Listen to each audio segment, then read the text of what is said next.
Bismillahirrahmanirrahim. Assalamu alaikum to everyone. Welcome to online class of Financial Statement Analysis and Valuation. Today we are conducting our 15th lecture and I'm your instructor Sayyid Arun. Class previous lectures के अंदर हमने comparative financial statement analysis देखे, हमने horizontal analysis देखा, हमने vertical analysis देखा, उसके बाद हमने रेशियो एनालिसिस किए और उन एनालिसिस के अंदर हमने बैलेंस शीट और इनकम स्टेटमेंट को कवर किया। आज के लेक्चर में हम कैश फ्लो स्टेटमेंट के ऊपर बात करेंगे और स्पेसिफिकली इसका कॉन्सेप्ट, इसकी कैश फ्लो स्टेटमेंट्स हम बनाते क्यों हैं और कौन कौन से कंपोनेंट्स होते हैं कैश फ्लो स्टेटमेंट के, negative and positive cash flow statements क्या होती हैं और rules for tracking cash flow statement and advantages and disadvantages of the cash flow statement. So basically आज का लेक्चर जो है वो एक थ्योरेटिकल बेस आपकी बनाएगा और हम रिकॉल करेंगे जो कैश फ्लो स्टेटमेंट्स के बारे में, इसका कॉन्सेप्ट क्या है और क्या होती हैं और इसके क्या क्या कंपोनेंट्स होते हैं, सो दैट कि जब हम इसकी एनालिसिस की स्टेज के ऊपर जाएं तो हमें वो सारी जो कैश फ्लो के बारे में हमने प्रीवियस अपने क्लासेस में पढ़ा हुआ है तो वो हमें हमारा मेमोरी के अंदर रिकॉल हो जाएगा सारा और हम इजीली अपना एनालिसिस जो है वो कर सकें। तो स्टार्टिंग विद द डेफिनेशन या इसका जो कॉन्सेप्ट है कैश फ्लो स्टेटमेंट का, तो इसके अंदर बेसिकली 3 वर्ड्स हैं, कैश फ्लो एंड स्टेटमेंट। यहाँ पे जो इस स्टेटमेंट के अंदर हम कैश का वर्ड यूज करते हैं जो कि एक मॉनेटरी टर्म्स के अंदर हम कोई भी चीज जिसको सेल परचेज करते हैं और कैश के अंदर हमारे पास अवेलेबल हो। सो कैश इन हैंड ही नहीं है, इसके अलावा कैश एंड कैश इक्विवेलेंट्स भी है। अब कैश इक्विवेलेंट्स के अंदर हमारे पास बैंक अकाउंट्स आ जाते हैं कि हमने कोई चीज सेल परचेज करनी है तो हम बैंक अकाउंट के थ्रू, चेक के थ्रू पेमेंट कर सकते हैं। तो बैंक बैलेंस भी कैश इक्विवेलेंट्स में आ जाते हैं, plus marketable securities. Marketable securities वो सिक्योरिटीज जो कि मोस्ट लिक्विड सिक्योरिटीज होती हैं और मार्केट में इमीडिएटली कैश कन्वर्टेबल होती हैं और इसके अंदर आपके शेयर्स हो सकते हैं, इसके अंदर आपके बॉन्ड्स हो सकते हैं, इसके अंदर आपके ट्रेजरी बिल्स वगैरह हो सकते हैं जो कि इजीली मार्केट के अंदर कैश कन्वर्टेबल होते हैं। तो इस स्टेटमेंट के अंदर जो कैश का कंपोनेंट होगा वो इंक्लूड करेगा ये 3 मेजर वैल्यूज जो कि कैश की value, cash in hand, bank balance और मार्केटेबल सिक्योरिटी। तो इन तीनों चीजों को हम कैश की कैटेगरी के अंदर रखते हैं। नेक्स्ट जो इसका वर्ड यूज होता है फ्लो। फ्लो मीन्स चेंज का मतलब है या तो कुछ चीज इंक्रीज हो रही है, डिक्रीज हो रही है, कुछ इन हो रहा है, आउट हो रहा है, तो तभी चेंज क्रिएट होता है। तो फ्लो मीन्स चेंज। और जो थर्ड वर्ड है इसका कैश फ्लो स्टेटमेंट का वो है statement, which means written document. So totally इसको कैश फ्लो स्टेटमेंट इसलिए कहते हैं कि ऐसा डॉक्यूमेंट जो हमें कैश के अंदर जो चेंजेस हो रही होती हैं उनके बारे में इंफॉर्मेशन देता है। So cash flow statement means document which shows changes in the cash. तो एक बार तो ये इसका कॉन्सेप्ट हमें क्लियर हो गया कि स्टेटमेंट के अंदर जो भी कंपोनेंट होगा वो कैश रेलिवेंट होगा, उससे या तो कैश इंक्रीज हो रहा है या डिक्रीज हो रहा है, या कैश आ रहा है या कैश जा रहा है। तो इसकी ऑफिशियली इसको हम जो डिफाइन करते हैं कैश फ्लो स्टेटमेंट को कि ऐसी स्टेटमेंट जिसके अंदर हमारे पास कैश कहाँ से आ रहा है उसको आइडेंटिफाई करें और कैश कहाँ पे यूटिलाइज हो रहा है, उसकी एप्लीकेशन कहाँ पे है उसको आइडेंटिफाई करें। So cash flow statement is a statement of sources and application of the cash, is a technical device designed to analyze the changes in the financial condition of the business enterprise between two dates. अब obviously जब cash change होगा तो it means कि cash की कुछ एक opening value होगी और एक क्लोजिंग वैल्यू होगी, तभी तो हम आइडेंटिफाई कर सकेंगे कि कितना चेंजेस आई हैं उस पर्टिकुलर कंपोनेंट की वैल्यू के अंदर, कितना उसके सेल परचेज के अंदर कितनी वैल्यू है। फॉर एग्जांपल अगर कोई एसेट है और उसकी वैल्यू 1 लाख है और जब हम उसको सेल आउट करते हैं 1.5 लाख पे, तो 50,000 का जो डिफरेंस है जो हम उसके ऊपर उस सेल ऑफ एसेट के ऊपर हमने प्रॉफिट अर्न किया है वो हमें बता रहा है कि कितनी इसके अंदर इस पर्टिकुलर कंपोनेंट की वैल्यू के अंदर चेंजेस आई हैं, और वो मॉनेटरी टर्म्स के अंदर हमें बता रहा है कैश की फॉर्म के अंदर। तो वो जो चेंज होगा वो हम यहाँ पे इस स्टेटमेंट के अंदर मेंशन करेंगे। कैश फ्लो स्टेटमेंट को हम स्टेटमेंट ऑफ कैश फ्लो या फंड फ्लो स्टेटमेंट भी कहते हैं, और ऐसी फाइनेंशियल स्टेटमेंट जो कि हमें ये बताती है कि हमारे जो बिजनेस के अंदर कैश कहाँ से आ रहा है, कैसे एंटर हुआ और कैसे लीव हुआ, कैश का इनफ्लो कैसे है और कैश का आउटफ्लो कैसे है। Now we see why do we need cash flow statement. हमें कैश फ्लो स्टेटमेंट की जरूरत क्यों पड़ती है, या हम ये भी कह सकते हैं कि कैश फ्लो स्टेटमेंट की इम्पोर्टेंस क्या है बिजनेस के लिए। So basically for three main reasons we use cash flow statement and we prepare cash flow statement. First one is they show your liquidity, कि business की liquidity के बारे में हमें information मिलती है कि हमारी operating cash flow के अंदर हमें ये पता चलता है कि कितना कैश अवेलेबल है, क्या चीज हम अफोर्ड कर सकते हैं, क्या हम नहीं कर सकते, कहाँ पे हम अपने एक्सपेंसेस को कट डाउन करें ताकि जो हमारा कैश आउटफ्लो है उसको मैनेज कर सकें हम। और सेकंड जो है दे show you changes in the assets, liabilities and equity. तो बेसिकली जो कैश फ्लो स्टेटमेंट के जो थ्री कंपोनेंट्स होते हैं, जिसके अंदर जो operating activities, investing activities and financing activities, तो इन तीन जो components of the cash flow statement है, इसके अंदर जहां से इंफॉर्मेशन हम जो लेते हैं वो है एसेट्स की इंफॉर्मेशन होती है, लायबिलिटीज की और इक्विटी की, और in form of cash outflow या इनफ्लो की फॉर्म के अंदर यहाँ से हम इंफॉर्मेशन गैदर करते हैं। एसेट्स सेल हो रहे हैं तो इट मीन्स की कैश इनफ्लो है, एसेट्स इंक्रीज हो या डिक्रीज हो, एसेट्स परचेज कर रहे हैं तो कैश आउटफ्लो है। इसी तरह लाइबिलिटीज इंक्रीज कर रही हैं तो इट मीन्स के कैश इनफ्लो है, लाइबिलिटीज डिक्रीज कर रही हैं तो इट मीन्स की कैश आउटफ्लो है। Likewise equity and those three categories are the core of the business accounting, कि जो आपके एसेट्स हैं, जो आपकी लाइबिलिटीज हैं और जो आपकी इक्विटी है, इसकी इंफॉर्मेशन जो हम कैश फ्लो स्टेटमेंट के अंदर जो ऑपरेटिंग एक्टिविटीज हैं, जो इन्वेस्टिंग एक्टिविटीज हैं और जो फाइनेंसिंग एक्टिविटीज हैं, तो ये बेसिकली आपके बिजनेस का कोर होता है कि आपने अपने अपने बिजनेस को प्रॉफिटेबल इन्हीं थ्री एक्टिविटीज के जरिए जो है वो अपने बिजनेस को प्रॉफिटेबल करना होता है।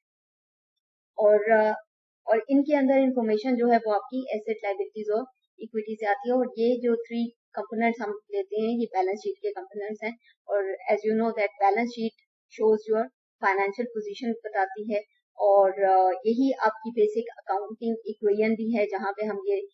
लेते हैं your total assets is equal to total liabilities plus total equity. So यही इक्वेशन के अकॉर्डिंगली हमारी बिजनेस कितनी बेहतर पोजीशन के अंदर है, कितनी बेहतर उसकी फाइनेंशियल पोजीशन है, तो यही थ्री कंपोनेंट्स जो हैं वो हमें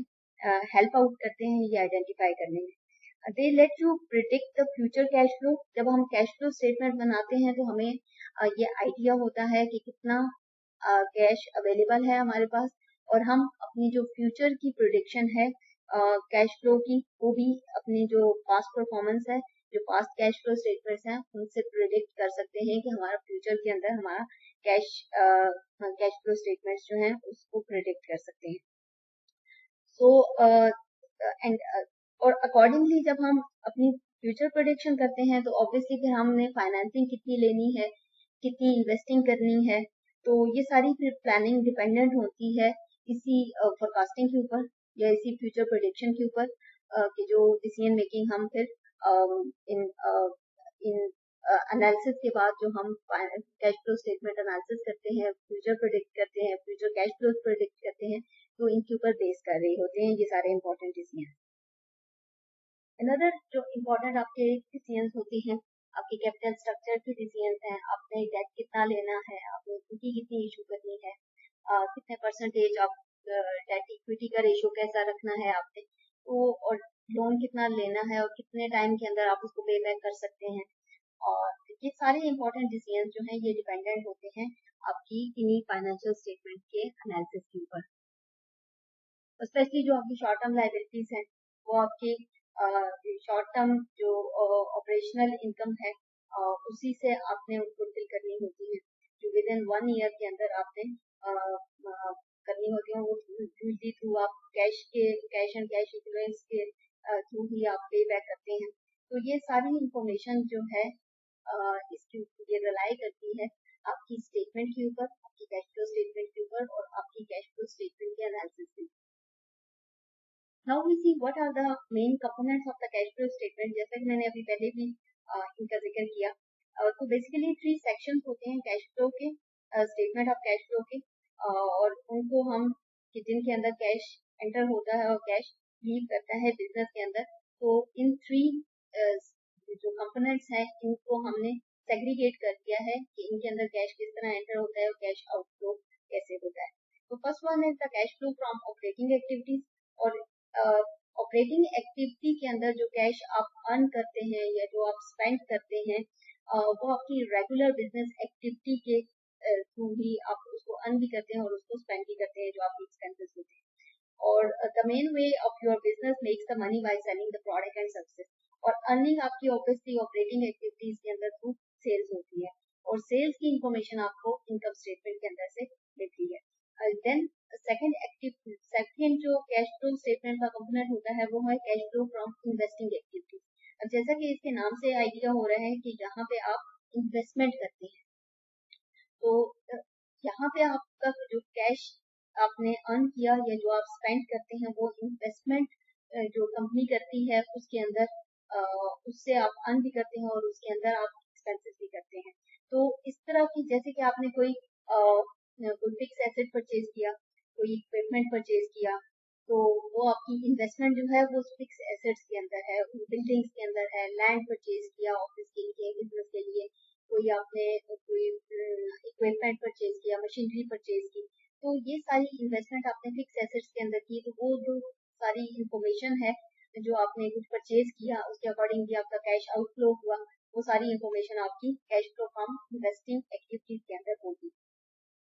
देन थर्ड वन जो कंपोनेंट होता है कैश फ्लो का वो होता है cash flow from financing activities. अब इसके नाम से आइडिया हो रहा है कि फाइनेंसिंग हम कहाँ से करते हैं, जो हमें पैसा चाहिए होता है बिजनेस को रन करने के लिए, तो उसकी फाइनेंसिंग कहाँ से हम करेंगे, या तो डेट लेंगे या इक्विटी लेंगे। डेट के अंदर शॉर्ट टर्म भी होगा, लॉन्ग टर्म भी होगा, इक्विटी होगी, और डेट पे जब आप इंटरेस्ट पे करेंगे तो कैश इनफ्लो भी है, कैश आउटफ्लो भी है। लाइकवाइज आपके जो शेयर्स आप इशू करते हैं, तो जब शेयर्स इशू करेंगे तो कैश इनफ्लो भी होगा, फिर आपने उनके ऊपर डिविडेंड भी पे करना है तो कैश आउटफ्लो भी होगा। तो ये सारे इनफ्लोज एंड आउटफ्लो इन तीनों एक्टिविटीज के अंदर होते रहेंगे, हर बिजनेस के अंदर इसी तरह होता है। और ये इसी तरह हम कैश अर्न करते हैं, इन तीनों एक्टिविटीज के अंदर कैश अर्न भी होता है और कैश स्पेंड भी होता है, और जो एक्सपेंसेस आते हैं उनके ऊपर स्पेंड भी होता है। और जो फाइनेंसिंग एक्टिविटी है इसके अंदर आपके डेट्स, आपके लोन्स, आपकी लाइन ऑफ क्रेडिट, आपकी जो इक्विटी है, आपने जो शेयर्स इशू किए हैं, जो डिवेंचर्स इशू किए हैं, जो बॉन्ड्स इशू किए हैं, ये वो सारे फाइनेंसिंग टूल्स हैं जिनके थ्रू आप जो अपनी नीड्स हैं, फाइनेंसिंग नीड्स हैं, उनको पूरा करते हैं। कोई भी बिजनेस जो है या तो वो डेट की तरफ जाता है या इक्विटी की तरफ जाता है और अपनी फाइनेंसिंग नीड्स को मीट करता है। हमने अभी बात की कि कैश फ्लो स्टेटमेंट आपको ये इन्फॉर्मेशन देती है कि कितना आपके पास अवेलेबल कैश है। तो इन तीनों एक्टिविटीज से, ऑपरेटिंग, इन्वेस्टिंग और फाइनेंसिंग एक्टिविटीज से जो एक्युमुलेटेड फिर हम इसका नेट लेते हैं कि हमारे पास कितना कैश अवेलेबल है, वो कैश या तो पॉजिटिव वैल्यू होगी या नेगेटिव वैल्यू होगी। तो अगर तो at the end of finance cash flow statement आपकी जो कैश की वैल्यू है वो नेगेटिव है, तो इट मीन्स के इस टाइम पीरियड के अंदर आपका कैश आउटफ्लो ज्यादा हुआ है, आपने कैश यूज किया है। बट ये भी देखें कि हमेशा नेगेटिव कैश फ्लो जो है वो बुरा नहीं होता। वो इसलिए क्योंकि जब आपका कैश आउटफ्लो हुआ है, इट मीन्स कि आपने कोई लॉन्ग टर्म इन्वेस्टमेंट भी की हो, ये भी हो सकता है। तो जो लॉन्ग टर्म इन्वेस्टमेंट होगी फिर उसके अंदर आपका कैश फ्लो ऑब्वियसली ज्यादा होगा, कैश आउटफ्लो ऑब्वियसली ज्यादा होगा। जब आउटफ्लो ज्यादा होगा तो इट मीन्स कि आपने उसके अंदर रिस्क लिया इतना, उसके अंदर अपना कैश आपने इन्वेस्टमेंट इतनी ज्यादा की, तो इट मीन्स कि आपने उसका इनफ्लो भी होगा इन फ्यूचर। तो हमेशा जो है वो नेगेटिव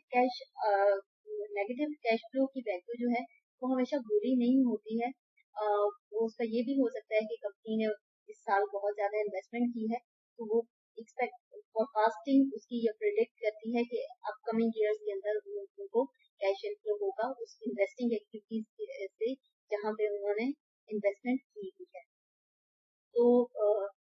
जो नेगेटिव कैश फ्लो होता है वो हमेशा बुरा नहीं होता। लाइकवाइज जब आप पॉजिटिव वैल्यू होती है at the bottom of your cash flow statement, तो शॉर्ट टर्म में तो ठीक है, आपकी आपका पॉजिटिव जा रहा है, आपका बिजनेस के अंदर पॉजिटिव ही है, आपका कैश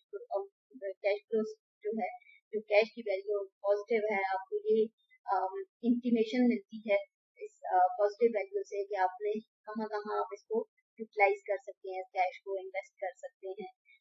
किसी प्रॉफिटेबल इन्वेस्टमेंट एक्टिविटी के अंदर, किसी प्रॉफिटेबल प्रोजेक्ट के अंदर आप इसको इन्वेस्ट कर सकते हैं,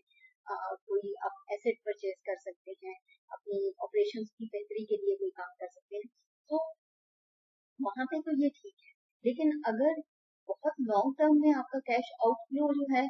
जो आपका कैश की वैल्यू है वो पॉजिटिव आ रही है, इट मीन कि आप अपने कैश को सही यूटिलाइज नहीं कर रहे, और वो आपका आउटफ्लो जो आपका कैश पॉजिटिव शो हो रहा है, लेकिन आप उससे कोई कोई फायदा नहीं उठा रहे उस कैश से, तो अगर वो उसको आप कहीं पे इन्वेस्ट करेंगे तो आपको रिटर्न मिलेगा उसके ऊपर। तो लॉन्ग टर्म के अंदर अगर आपका कैश जो है वो पॉजिटिव वैल्यू आ रही है, पॉजिटिव वैल्यू आ रही है, तो उसको फिर इट मीन्स के you need to decide about this particular cash, positive cash amount की इसको हम कहाँ पे इन्वेस्ट करें ताकि हमें बेहतर रिटर्न मिले इसकी। तो हमेशा नेगेटिव भी बुरा नहीं होता और हमेशा पॉजिटिव भी बुरा नहीं होता, डिपेंड्स कि आप उसको किस तरह, किस सिनेरियो के अंदर नेगेटिव वैल्यू आई है और किस सिनेरियो के अंदर आपकी जो कंटिन्यूसली पॉजिटिव वैल्यू आ रही है। तो इन चीजों के इसी को लेके हम जो है वो कैश फ्लो स्टेटमेंट्स का एनालिसिस करते हैं और इसके ऊपर बेस करके हमारे सारे इंपॉर्टेंट डिसीजंस होते हैं कि हमें कहाँ पे इन्वेस्टमेंट करनी है, कहाँ पे किस प्रोजेक्ट को के अंदर इन्वेस्टमेंट करनी है, कहाँ पे हमने अपने बिजनेस को एक्सपेंड करना है, कहाँ हमने अपने एक्सपेंसेस को कट डाउन करना है। तो ये सारे इंपॉर्टेंट डिसीजंस जो है ये इन स्टेटमेंट्स के बेस के ऊपर होते हैं, और स्पेशली कैश फ्लो स्टेटमेंट के बेस के ऊपर जितने कैश रिलेटेड आपके डिसीजंस होते हैं वो सारे आपकी कैश फ्लो स्टेटमेंट की जो आउटकम्स होते हैं, जो रिजल्ट्स होते हैं उसकी बेस के ऊपर। जैसे कि अभी हमने बात की थी कि कैश फ्लो स्टेटमेंट के अंदर जो इंफॉर्मेशन हम लेते हैं वो इनकम स्टेटमेंट और बैलेंस शीट के अंदर से ही लेते हैं, तो ये उसके बारे में how the cash flow statement works with the income statement और बैलेंस शीट। तो कैश फ्लो स्टेटमेंट को आप ये समझ सकते हैं कि ये इनकम स्टेटमेंट और बैलेंस शीट का कम्बिनेशन होता है कि जहाँ से कुछ इंफॉर्मेशन हमने बैलेंस शीट से लेनी है, जैसे कि अगर हम फाइनेंसिंग एक्टिविटीज की बात करते हैं कैश फ्लो स्टेटमेंट के अंदर, फाइनेंसिंग एक्टिविटीज की बात करते हैं कि हमने फाइनेंसिंग कहाँ से करनी है या कैसे की है, इस बिजनेस में फाइनेंसिंग पैसा कहाँ से आया है, तो हम डेट की वैल्यू, लॉन्ग टर्म लोन्स की वैल्यू, शॉर्ट टर्म लोन्स की वैल्यू, आपके जो आपने जो शेयर्स इशू किए हैं, जो आपकी इक्विटी इशुएंस है उसकी वैल्यू, तो ये सारी इंफॉर्मेशन हमें बैलेंस शीट की लायबिलिटी साइड से मिल जाती है, तो ये सारी वैल्यू हम वहां से ले लेंगे। फिर हम बात करते हैं कि इन्वेस्टिंग एक्टिविटीज, जो कैश फ्लो की इन्वेस्टिंग एक्टिविटीज होती है उसमें इंफॉर्मेशन हम कहाँ से, कि हमने वो जो फाइनेंसिंग हमने की है वो उसको कहाँ पे इन्वेस्ट किया है, तो उसको हमने अपनी जो आपके फिक्स एसेट्स हैं उनकी परचेजिंग के अंदर इन्वेस्ट किया है, आपने लोन ग्रांट किए हैं, लॉन्ग टर्म लोन दिए हुए हैं, तो इस तरह की जो नॉन करंट एसेट्स हैं आपके, तो वहाँ पे इन्वेस्टमेंट, आपकी इन्वेस्टमेंट एक्टिविटीज की सारी इंफॉर्मेशन आप उन फिक्स एसेट्स या लॉन्ग टर्म एसेट्स के अंदर से लेंगे।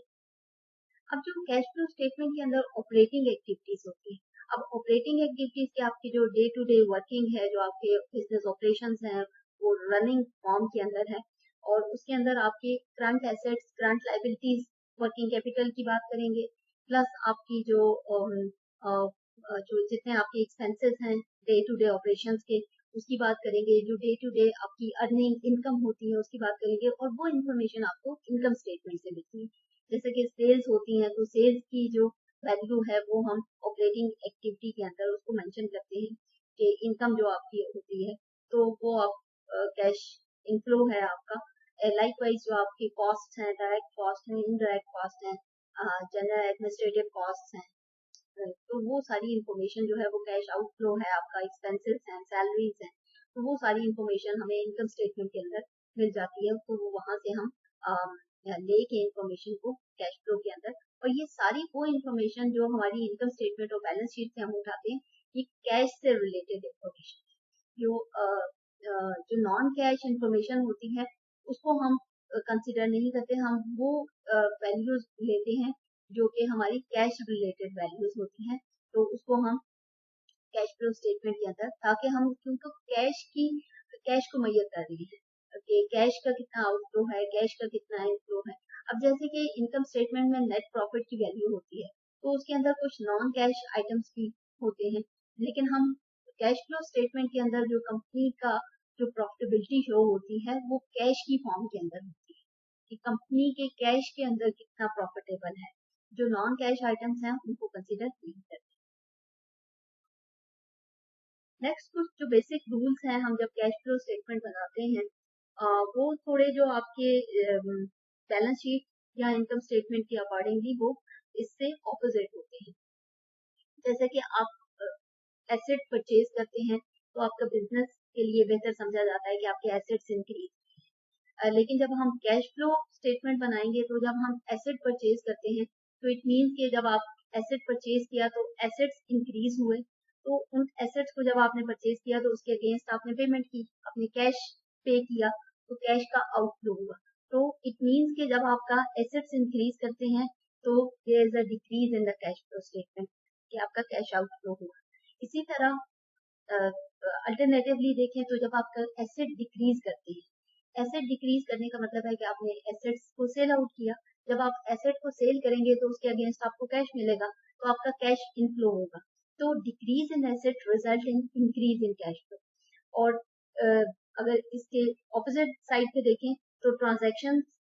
That show increase in liabilities, जब हम हमारी लाइबिलिटीज इंक्रीज होती हैं तो इट मीन्स के बिजनेस के ऊपर बर्डन होता है, हम बैलेंस शीट के अंदर लाइबिलिटी साइड इंक्रीज करती है तो इट मीन्स के बिजनेस जो है वो प्रेशर के अंदर है, उसके ऊपर बर्डन है, डेट बर्डन है। लेकिन जब कैश फ्लो के अंदर हम उसको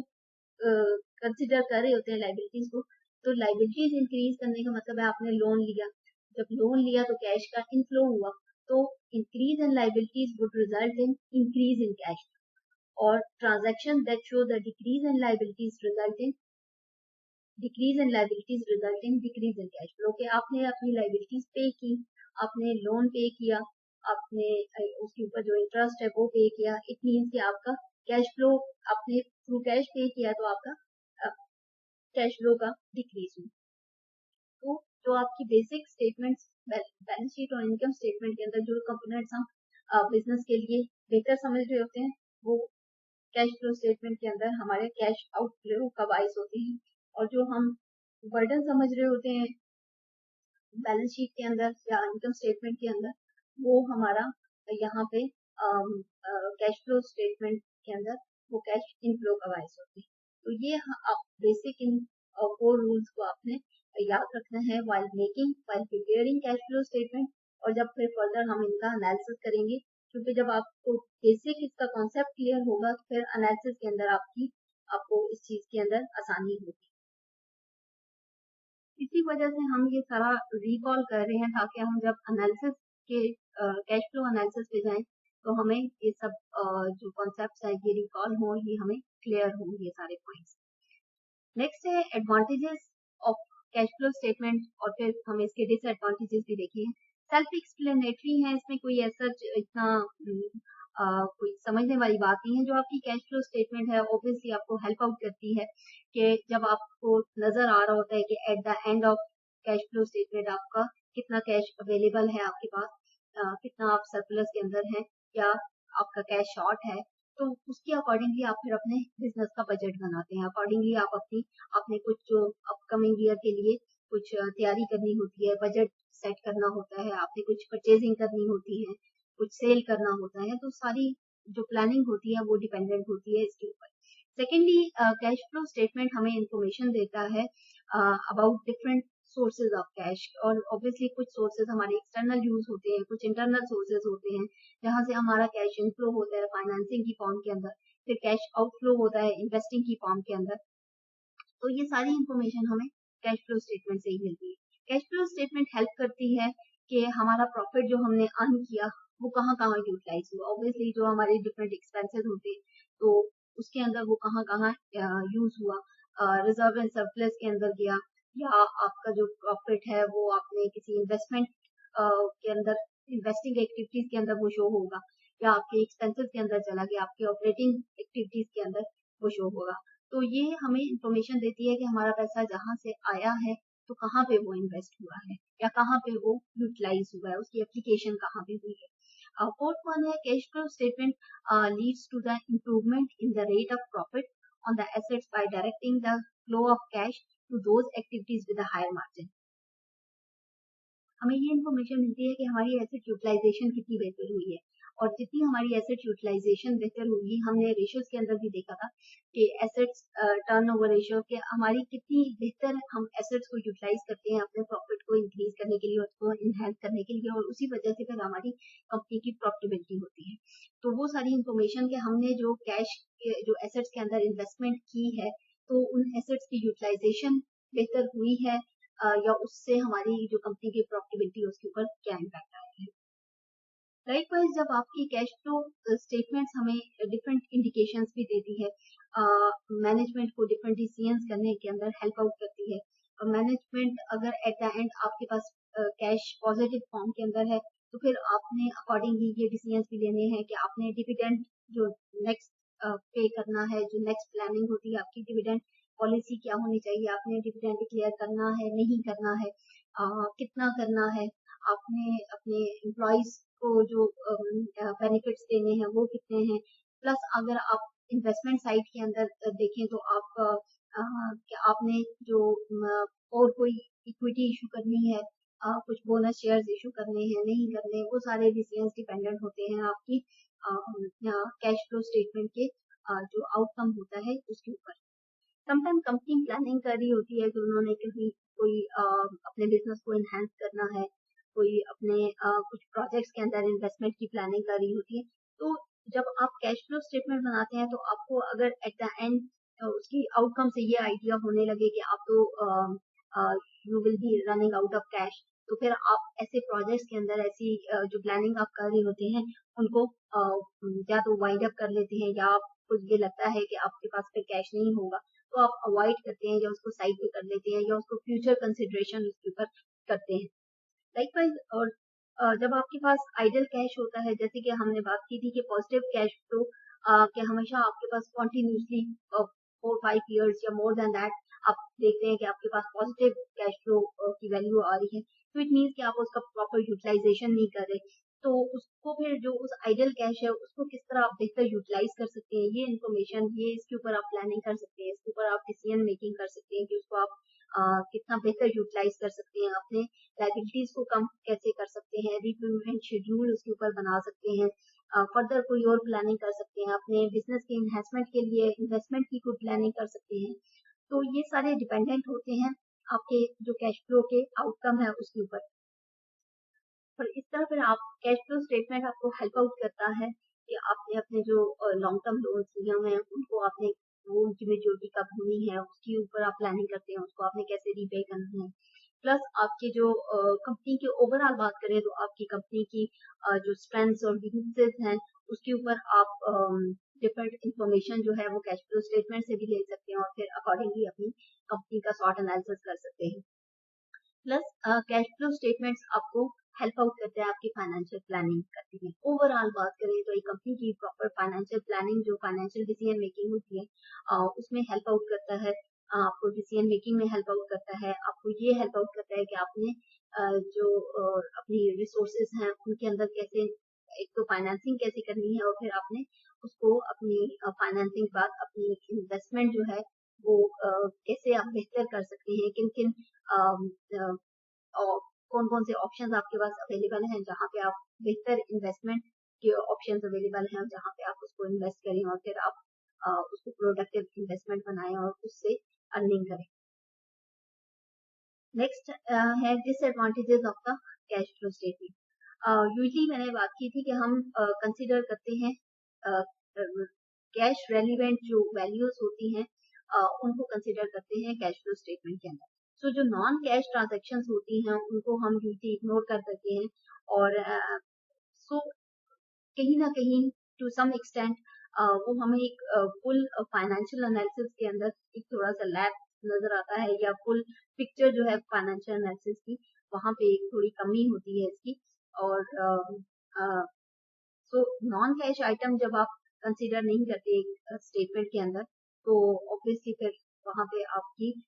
जो एक कंप्लीट पिक्चर है फाइनेंशियल प्लानिंग की, वो आप उसके अंदर एक बाइसनेस आ जाती है कि आप रिलाई करें, टोटली रिलाई करें कैश फ्लो स्टेटमेंट के ऊपर। It is criticized for rearranging the financial information obtained from the financial statements.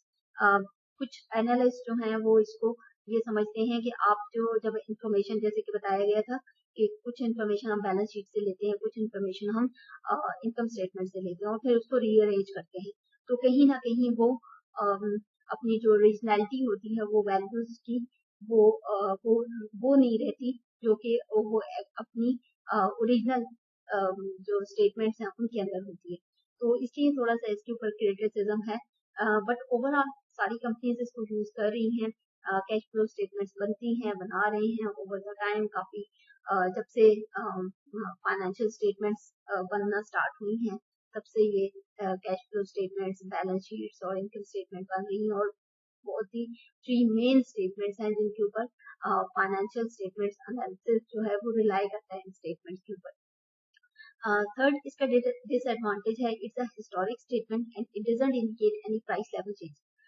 जैसा कि हमने बात की थी कि कुछ इन्फॉर्मेशन हम बैलेंस शीट से देते हैं, बैलेंस शीट जो है वो ईयर एंड पे बनती है, वो प्योरली पिक्चर नहीं पेश करती, उसके अंदर जो डिफरेंट कंपोनेंट्स है कि वो ओवर द टाइम उस टाइम पीरियड, उस एक साल के अंदर उन जो एसेट्स थे, जो लाइबिलिटीज थी, वो उनकी जो ओवर द टाइम चेंजेस हैं उनको पिक्चराइज नहीं कर सकती होती उस बैलेंस शीट के अंदर, तो या वो रिप्रेजेंट नहीं कर रही होती उस पूरे टाइम पीरियड के अंदर। तो इसलिए वो एक वो जो बैलेंस शीट का एक क्रिटिसिज्म है, या जो ड्रॉबैक है या लिमिटेशन है, वही लिमिटेशन जहाँ पे भी एप्लीकेबल होगी, क्योंकि वही बैलेंस शीट के जो वैल्यूज हैं वो हम कैश फ्लो स्टेटमेंट के अंदर भी लेते हैं, तो वो it doesn't indicate any price level changes कि ओवर द टाइम इस पूरे साल के अंदर एसेट्स के अंदर की उसकी प्राइसेस के अंदर कितनी चेंजेस आई। तो इसीलिए हम जब रेशियोज कैलकुलेट कर रहे थे तो हमने इसके ऊपर बात की थी कि हम जब बैलेंस शीट का जो कंपोनेंट हम वैल्यू उठाते हैं और उसका हम एवरेज लेते हैं, ओपनिंग एंड क्लोजिंग वैल्यू का डिफरेंस लेके, एवरेज लेके, और फिर हम वो वैल्यू जो है वो उस रेशियोज के अंदर उसकी कैलकुलेशन करते हैं, जस्ट टू रिप्रेजेंट कि ये ओवर द टाइम इस एसेट की यही वैल्यू रही होगी, इस लायबिलिटी की ये एवरेज वैल्यू जो है ये यही रही होगी। It doesn't show any change in the working capital for which a separate statement has to be prepared, कि प्रॉपरली आपकी जो करंट एसेट्स या करंट लाइबिलिटीज की वैल्यू होती है वो एज पर हमने बात की थी कि जो आपके लॉन्ग टर्म डेट्स होते हैं और जो आपकी इक्विटी होती है वो आपकी फाइनेंसिंग के अंदर आती है। फिर लाइक वाइज जो आपकी इन्वेस्टमेंट है वो आपके जो फिक्स एसेट्स हैं या नॉन करंट एसेट्स हैं वो इन्वेस्टमेंट के अंदर आती है। बट जो आपकी करंट लाइबिलिटीज और करंट एसेट्स की वैल्यूज हैं वो हम यूजली हम उसको कंसिडर करते हैं ऑपरेटिंग के अंदर, ऑपरेटिंग एक्टिविटीज के अंदर, क्योंकि हम उसको ये समझ रहे हैं कि वो हमारी डे टू डे जो बिजनेस ऑपरेशन है उसके अंदर यूटिलाइज होता है, एसेट्स इंक्रीज भी करते हैं, डिक्रीज भी करते हैं जो करंट एसेट्स हैं, और उसके अंदर जो कैश वाला कंपोनेंट है वो तो ऑलरेडी हम उसको कैश एंड कैश इक्विवेलेंट्स को ही कंसिडर कर रहे हैं। तो जो हमारा करंट एसेट्स और करंट लाइबिलिटी वाला पोर्शन है तो वो कहीं ना कहीं निग्लेक्टेड समझते हैं एनालिस्ट, कि इसको जो आपकी कैश फ्लो स्टेटमेंट है उसके अंदर प्रॉपर वो इम्पोर्टेंस नहीं होती है, जैसे कि आपकी फाइनेंसिंग और इन्वेस्टिंग और डेट और इक्विटी को हम दे रहे होते हैं और जो फिक्स एसेट्स हैं उनको दे रहे होते हैं, इसी तरह वर्किंग कैपिटल को भी वो इम्पोर्टेंस जो है वो नहीं मिलती, या उसका कोई सेपरेट कंपोनेंट जो है, सेपरेट पार्ट जो है वो कैश फ्लो स्टेटमेंट के अंदर नहीं है। तो बेसिकली ये 4 इसके लिमिटेशंस कह लें या इसके डिसएडवांटेजेस हैं, बट एज सच लॉजिकली इसके एडवांटेजेस हमने देखा कि बहुत ज़्यादा हैं, और ये कुछ माइनस से डिसएडवांटेजेस। तो होप आपको आज के लेक्चर के अंदर जो इसका कॉन्सेप्ट है, जो कैश फ्लो स्टेटमेंट, इसकी इम्पोर्टेंस, हम क्यों बनाते हैं इसको, इसके कौन कौन से कंपोनेंट्स हैं, फर्दर हम जब नेक्स्ट लेक्चर के अंदर इसके जो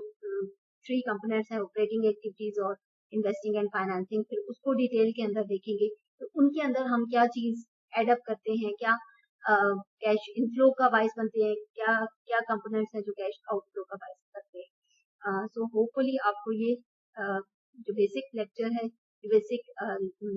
कैश फ्लो स्टेटमेंट की बेस बनाती है, तो ये आपको समझ आया होगा, ताकि आपके फर्दर जो लेक्चर्स होंगे कैश फ्लो स्टेटमेंट एनालिसिस के ऊपर, वो आपको समझना आसान होंगे।